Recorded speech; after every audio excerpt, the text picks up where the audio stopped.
Não é 117, Maria Lúcia? É a atividade é, né? Deixa eu ampliar aqui.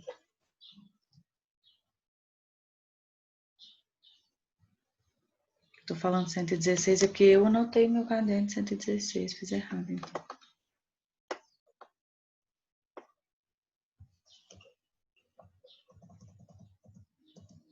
Para responder as questões 6 e 7, leia o soneto de Raimundo Correia. Raimundo Correia é um autor que nós vamos estudar lá no meio do ano que vem, né? O segundo ano vai começar a estudar também, do parnasianismo. Nesse período de Raimundo Correia, a predominância era por sonetos. O que é um soneto? Tem 2 tercetos e 2 quartetos. Isso, a ordem é a inversa, né? 2 quartetos e 2 tercetos.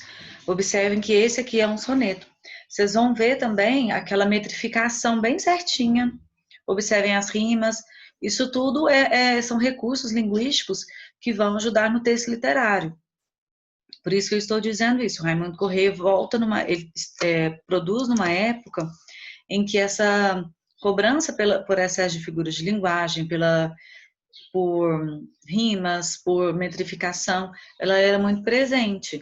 Então, sendo assim, essa época é uma das que mais tem esse tipo de exercício, porque sempre os sonetos do parnasianismo são fortes nesse tipo de característica linguística, tá? Principalmente das figuras de linguagem.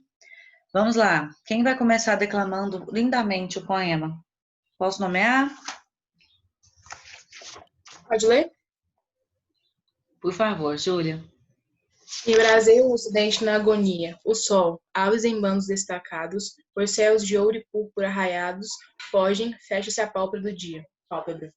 Delineiam-se, além da serrana, os vértices chamados aureolados, e em tudo em torno esbatem derramados uns tons suaves de melancolia. O mundo de vapores no ar flutua, como uma informe nódoa avulta e cresce, à sombra à proporção que a luz recua.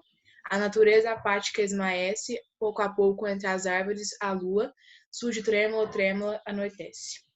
Ótimo. Questão 6. Vai, Bruna. Pergunta e resposta da A. Há no soneto menção a um sentimento que permeia e circunda a natureza retratada. Que sentimento é esse? O que ocorre tal sentimento? Olha só, antes da Bruna responder, né, nesse período do parnasianismo, na época em que esse texto foi produzido, no parnasianismo, tudo que era da natureza era muito exaltado, mas não era exaltado com sentimento. O sentimento aqui era menos presente. Até essa pergunta de que modo ocorre tal sentimento. Observem que não é um sentimento muito floreado, aquele que a gente ama a natureza, que não pode viver sem ela, aquele exagero de sentimentalismo. O sentimento aqui ele é retratado de uma forma mais seca. Ele descreve a natureza, ele apresenta a natureza, mas nada muito exagerado, nada muito sofrido, né? Porque nós vamos ver na época do romantismo que é tudo muito forte, o sentimento é muito presente. E agora o sentimento é mais brando. Ele tem um sentimento, mas um sentimento mais rude, um sentimento mais objetivo, sem muita floreação. Que sentimento que nós podemos ver aí? Bruno? O sentimento retratado é a melancolia. Ele é causado pelo fim do dia e chegado da noite. Pode-se perceber isso no trecho. Fecha-se a pálpebra do dia e uns tons suaves de melancolia. Isso. Então, olha só, esse poema começa o sol nascendo, né, e termina com a noite, com o dia acabando. Então ele fica triste porque o dia acabou, porque ele gosta do dia, né? Não é um sentimento que ele está sofrendo por isso, é uma tristeza, é uma certa melancolia, porque o dia se encerrou. Quem não fez, favor fazer, tá? Vamos lá. B. Vai, Camila. Pergunta e resposta. Verifica-se na terceira estrofe a ocorrência de uma antítese. Que termos configuram essa antítese? Resposta? Os termos que configuram essa antítese é sombra e luz. Pode ser percebido no verso a sombra à proporção que a luz recua. Isso. Sombra e luz, né? A sombra que é o escuro e a luz que é o dia. Observem que são palavras opostas. Por isso que se trata de uma antítese. Se fossem ideias contraditórias, seria paradoxo. 7, Manoele. 7. Transcreva da primeira estrofe o exemplo de personificação. Justifique sua resposta. Espera que eu vou abrir o caderno.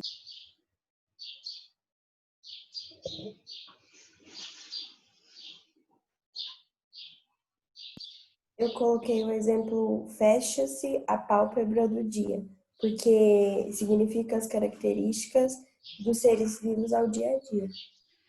Olha só, fecha-se a pálpebra do dia. Quem tem pálpebra é o ser humano, não é o dia. E a ação de fechar a pálpebra é típica do ser humano, não é típica do dia. Tá? Então, é uma característica atribuída ao dia, características típicas de seres humanos. Arthur Isaac, sua vez. 7B. Achou que você ia escapar, né? Eu Não foi pensei. hoje. Cite duas características que permitem filiar esse soneto à estética parnasiana. Olha só, como nós não estudamos o parnasianismo, essa pergunta veio fora de hora aí. Mas olha só, como eu disse a vocês, o parnasianismo é predominante o soneto. Então, essa é uma característica. O texto é um soneto. Só pelo fato de ser soneto é característica do parnasianismo. Só que nós vamos ver que o soneto começou no classicismo, aliás, é o nosso próximo conteúdo. Então, o soneto começou no classicismo. Seria uma característica do classicismo também. Então, uma característica aí. Segunda característica, os versos possuem a mesma quantidade de sílabas poéticas, tá? Então, não fiquem presos apenas no gabarito, fiquem presos a conhecimento. Os versos possuem a mesma quantidade de sílabas poéticas. Outra coisa, agonia, dia, destacados, raiados, possui um esquema de rimas. O parnasianismo foi um período literário que prestou atenção tudo na estética. Então, a estética era muito mais forte do que a própria essência do texto. A estética era muito mais arte para eles, viam a estética de um poema como a arte. Então, a estética era muito mais arte do que a própria escolha vocabular, tá? Então, aqui, ter a quantidade de sílabas poéticas, possuir um esquema de rimas, ser formado por um soneto, isso tudo é característica parnasianista.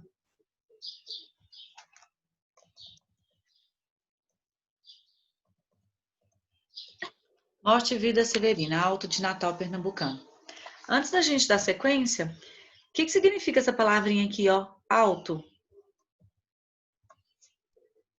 É um texto de tema religioso. É um texto? Um tema religioso, não é? De cunho religioso, e alto é texto que foi criado para ser dramatizado, tá?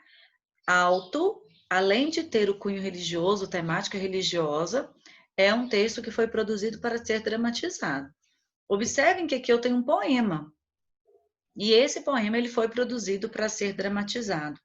Existe o filme que chama-se Morte e Vida Severina, que foi todo reproduzido na íntegra esse poema. Então, são as pessoas declamando o tempo inteiro no filme. Mesmo que se trata de um poema, Morte e Vida Severina, caiu no vestibular da UF do ano passado. Mesmo que se trata de um poema, ele é todo metrificado, né? Não tem um esquema de rimas certo, mas ele tem aproximadamente versos em redondilha maior, predominantemente, versos em redondilha maior, e ele tem um esquema de rimas e ele foi produzido para ser dramatizado. tá? Mesmo que se trata de um poema. Vamos lá. Esse poema é riquíssimo. Ele é um pouquinho difícil de conhecimento, mas ele é riquíssimo. Quem vai declamar para nós? Deixa eu ver aqui. Vitória Pereira? Ou Gabriela? Eu leio. Então vai, Gabriela. Morte e vida Severina. O retirante explica ao leitor quem é e a quem aqui vai. O meu nome é Severino, não tenho outro de pia, como há muitos Severinos, que é santo de Romaria.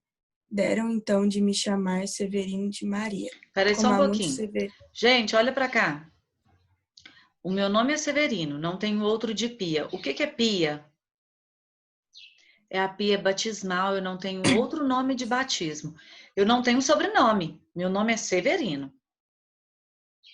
Tá? E aí, como todo mundo chamava Severino, começaram a chamar ele de Severino de Maria, que é o nome da mãe. Pode continuar. Como há muitos Severinos com a mãe chamados Maria, fiquei sendo da Maria do finado Zacarias. Mas isso ainda diz pouco. Há muitos na freguesia, por causa de um coronel que se chamou Zacarias, e que foi o mais antigo senhor desta Sesmaria. Como então dizer quem fala, ora a vossas senhorias? Vejamos, é o Severino da Maria do Zacarias, lá da Serra da Costela, limites da Paraíba. Mas isso ainda diz pouco, se ao menos mais 5 havia com o nome de Severino, filho de tantas Marias, mulheres de outros tantos já finados Zacarias, vivendo na mesma serra magra e ousada em que eu vivia. Somos muitos Severinos, iguais em tudo na vida, na mesma cabeça grande, que a custo é que se equilibra, no mesmo ventre crescido, sobre as mesmas pernas finas, iguais também porque o sangue que usamos tem pouca tinta. E se somos severinos iguais em tudo na vida, morremos de morte igual, mesma morte severina, que é a morte de que se morre de velhice antes dos 30, de emboscada antes dos 20, de fome um pouco por dia, de fraqueza e de doença. É que a morte severina ataca em qualquer idade e até gente não nascida. Gente, eu preciso falar desse texto antes de prosseguir com as questões. Olha o tanto que esse trecho de Morte e Vida Severina, isso aqui começa, né, o livro, bem no começo, que ele está se apresentando enquanto personagem, apresentando na situação que ele vive. João Cabral de Melo Neto foi um autor aqui no Brasil, um tanto quanto recente, né, produziu aqui já no século XX, por volta de 1940, 1930, e aqui observem os trechos que ele se apresenta. Ele fala que ele é o Severino, mas que todas as mães de todos os Severinos chamam Marias e chamam Zacarias, então ele precisava arrumar um adjetivo para que você, leitor, entendesse especificamente quem era ele que vos tratava. E aí ele começa então a falar sobre a morte, o nome dele é Severino. Mas aí depois ele diz, eu vou até destacar para vocês prestarem atenção o jogo de palavras utilizado aqui, que é importante também. E somos severinos, iguais em tudo na vida. Morremos de morte igual, da mesma morte severina. Observem que ele usa o nome dele, que é Severino, que é um substantivo, de repente ele passa esse nome para um adjetivo, para caracterizar o substantivo morte, que é a morte severina, que é a morte severa, a morte rude, a morte sofrida. Perceberam esse jogo de palavras que foi utilizado aqui? E aí ele quer explicar que tipo de morte severina é essa. É a morte que se morre de velhice antes dos 30. Velhice antes dos 30. De emboscada antes dos 20. E aí ele vem no ponto-chave. De fome um pouco por dia. Então, essa é a morte severina, é aquela que se morre todos os dias um pouquinho de fome. O contexto desse poema é um sertão nordestino, ele ainda fala, né, lá da Serra da Costela, nos limites da Paraíba. Então, é um sertão o qual as pessoas buscam trabalhar em cima daquilo que tem. Ou seja, quem ganha dinheiro é o coveiro, de tanto enterrar gente, é a mulher que canta nos velórios, que fazem as romarias, como é de cunho religioso, né? O alto é a mulher que canta nos velórios, que para fazer o enterro. Então eles começam a trabalhar em cima da morte, por isso é que chama Morte, Vida Severina. Tá? Esse texto é riquíssimo. Ele não é tão complexo de linguagem. É claro que é um poema, né? Então requer um estudo mais aprofundado, mas ele não é complexo de linguagem, uma vez que é uma linguagem já modernizada. Mas esse texto é riquíssimo de conhecimento, de trato com a linguagem em si. Vamos lá, Júlia Nunes pergunta. Maria Lúcia, Oi? esse texto caiu na prova lá do IES, Não te ouvi. Caiu onde? na prova do IES. Ele é riquíssimo de tudo, assim. Esse texto, vocês vão ler ele muito ainda. Quando vocês chegarem na época certa, no ano que vem, nós vamos ou ler ou assistir ao filme. O filme dele é um dos melhores de produção, já que ele segue na íntegra da obra. Então, se você pegar a obra e for assistir o filme, é idêntico. Não tem manipulação, porque ele segue o tempo inteiro declamando poema, né?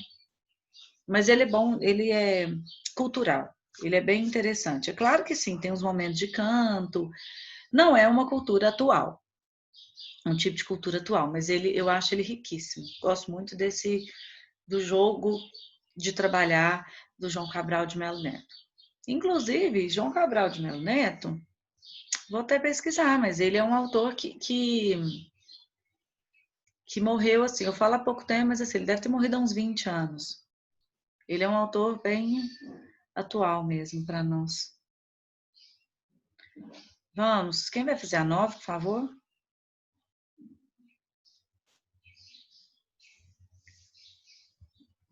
Vai, Júlia Nunes. É a 8, né? 8, eu falei 9, desculpa. Vivendo na mesma serra, magra e ossuda, em que eu vivia. Na descrição da serra, observa-se o emprego de uma figura de linguagem. Nomeia essa figura. Indique ainda a relação estabelecida entre a personagem e o ambiente, a partir do efeito produzido por essa descrição. Resposta? Eu coloquei que a figura de linguagem apresentada é a prosopopeia. Pode-se observar em magra e ossuda, porque são características humanas que são atribuídas à serra, e que percebe-se a precariedade como eles vivem, por ele falar que da fome, a falta de comida e a água. A prosopopeia também é chamada de quê? Personificação. De personificação. Então, atribuiu características dos seres humanos à serra. Quando fala assim, vivendo na mesma serra, magra e ossuda, ou seja, o osso, tá puro osso, né? É um linguajar até cotidiano nosso.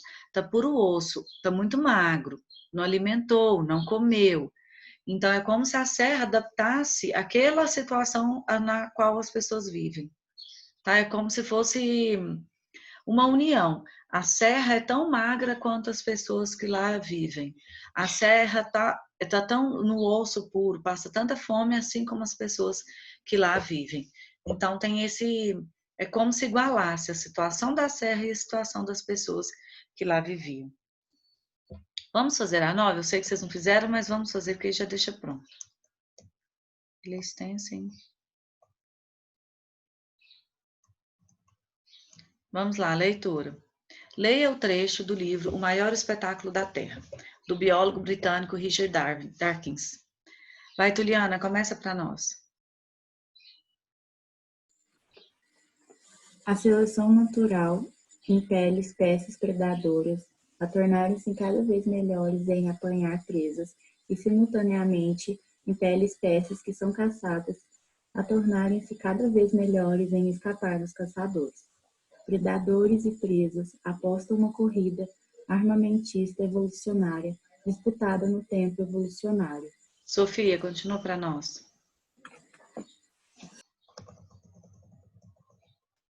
Tá no segundo parágrafo? Isso, o resultado? Não, O resultado... verdade, a continuação do primeiro, né? É Sobe um mesmo. pouquinho mais pra cima, por favor. Não, o resultado... É o resultado mesmo. Isso, tá certo. O resultado tem sido uma constante escalada na quantidade de recursos econômicos que os animais dos dois lados despendem na corrida armamentista, em detrimento de outros departamentos de sua economia corporal. Caçadores e caçados tornam-se cada vez mais bem equipados para correr mais do que ou surpreender ou superpujar em astúcia o outro lado. Mas um equipamento aprimorado para correr mais não traduz, obviamente, em mais sucesso numa corrida, para a simples razão de que, numa corrida armamentista, o outro lado também está aprimorado seu equipamento. Essa é a marca registrada das corridas armamentistas. Poderíamos dizer, como explicar a rainha de copas, a Alice, que eles correm o mais rápido possível para não sair do lugar. Maria Fernanda.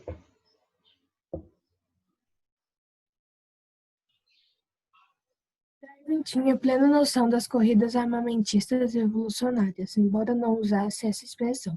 Meu colega John Krebs e eu publicamos um artigo sobre o tema em 1979, no qual atribuímos a expressão corrida armamentista ao biólogo britânico Coate. Talvez significativamente, Coate publicou seu livro Adaptive Coloration in Animals em 1940, em plena Segunda Guerra Mundial. Maria Eduarda. Qual que é para ler? Antes de afirmar. Oi? Antes de afirmar. Antes de afirmar que a aparência enganosa de um gafanhoto ou borboleta é desnecessariamente detalhada, devemos verificar primeiro quais são os poderes da perspecção e discriminação dos inimigos naturais desses insetos. Não fazê-lo como dizer que a blindagem de um cruzador é pesada demais ou que o conjunto de canhões é demasiado grande. Sem investigar a natureza e a eficácia do armamento do inimigo. O fato é que, na primeira luta da selva, assim como nos refinamentos de guerra civilizada, vamos em progresso uma grande corrida armamentista evolucionária, cujos resultados para a defesa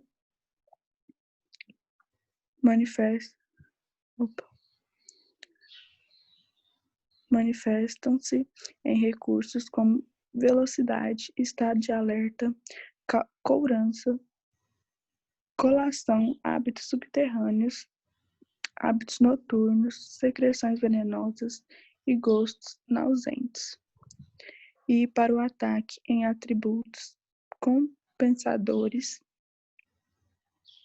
e colação atrativa. Pode continuar? Termina o parágrafo, por favor. Assim como a velocidade dos perseguido desenvolveu-se em relação a um aumento na velocidade de recursos de disfarce, evoluiu em resposta ao poder crescente de percepção.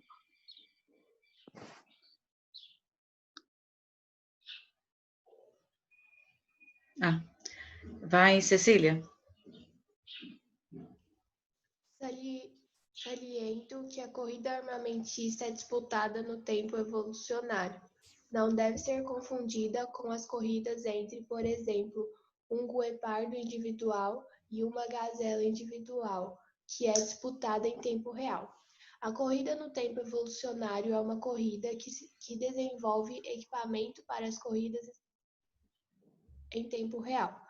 E o que isso realmente significa é que os genes para produzir o equipamento destinado a vencer o adversário em esperteza ou velocidade, acumulam-se nos reservatórios gênicos de ambos os lados. Vamos lá. Letra A.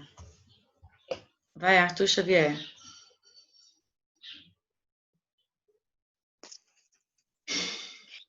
A frase Darwin tinha plena noção das corridas armamentistas evolucionárias, embora não usasse essa expressão, pode ser considerada ambígua? Justifique sua resposta. Então vamos lá, no segundo parágrafo. Darwin tinha plena noção das corridas armamentistas evolucionárias, embora não usasse essa expressão. Meu colega John Krebs e eu publicamos um artigo sobre o tema em 1979, no qual atribuímos a sua expressão corrida armamentista, o biólogo britânico Coate. Talvez significativamente, Coate publicou seu livro em plena Segunda Guerra Mundial. E aí, depois tem um trecho do livro, né? Quando ele fala assim, corridas armamentistas evolucionárias, embora não usasse essa expressão, por que ela pode ser considerada ambígua?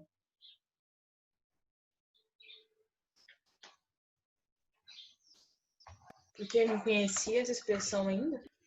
Sim, provavelmente porque ele usava a mesma definição, mas ele não usava essa nomenclatura, né? Corridas armamentistas evolucionárias. Pode colocar aí na 9. Provavelmente Darwin a conhecia, no entanto, ele não a utilizava com esse nome, né? Com essa nomenclatura. Essa expressão não era utilizada por ele.